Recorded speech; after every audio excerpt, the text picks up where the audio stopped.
Yo, yo, yo, welcome to Grappler News, episode 30, where we dive deep into the world of grappling arts, Gi and No-Gi Jiu-Jitsu, and everything in between.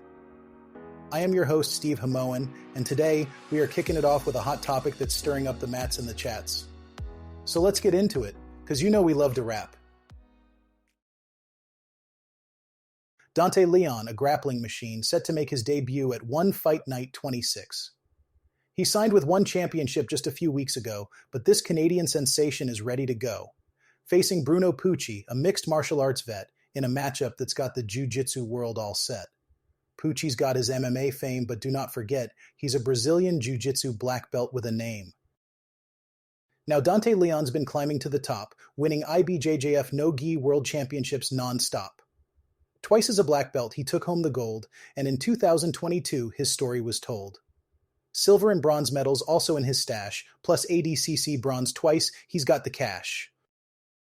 This matchup's got folks talking, debating who's the best, with Leon's grappling game put to the test. Pucci, known for his MMA grind, but don't sleep on his jiu-jitsu, he ain't left it behind. Twice as a purple belt, he took the world stage, now he's back in the submission cage. But wait, there's more on the card, not just Dante and Bruno, but other stars. Cole Abate, young and bold, facing Shinya Aoki, a legend old. Youth meets experience, a clash of the ages, on the one stage, turning pages. And do not forget the submission grappling world title fight, Danielle Kelly and Mayssa Bastos, a rematch in sight.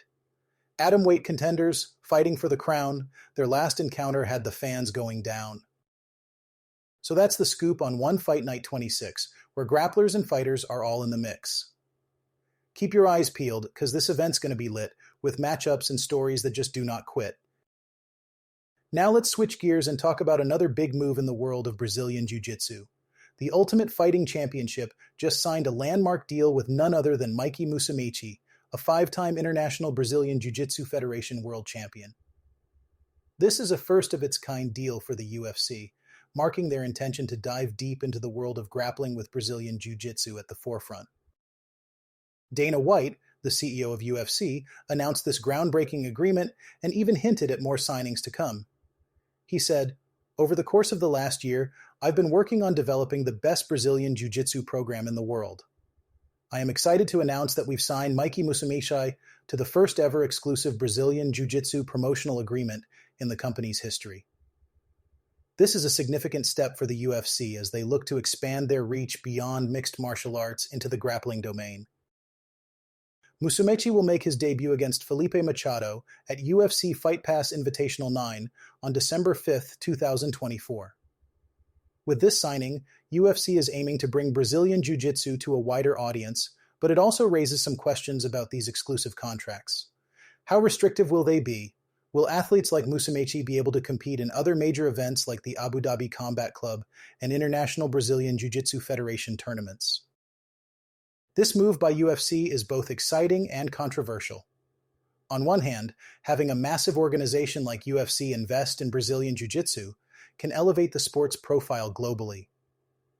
On the other hand, there are concerns about whether these exclusive deals might limit the athlete's opportunities to compete against the best in the world regularly. It remains to be seen how this will play out, but one thing is for sure, the grappling community is buzzing with discussions and debates about this development. As we wrap up this episode, it's clear that the world of grappling and Brazilian Jiu-Jitsu is evolving rapidly, with new opportunities and challenges on the horizon. Whether it's Dante Leon making waves at One Championship or Mikey Musumeci's landmark deal with UFC, there's no shortage of exciting stories to follow. And before we go, let me leave you with a silly jiu-jitsu joke to lighten the mood. Why did the jiu-jitsu practitioner bring a pencil to class? In case they got stuck in a submission and needed to draw a tap.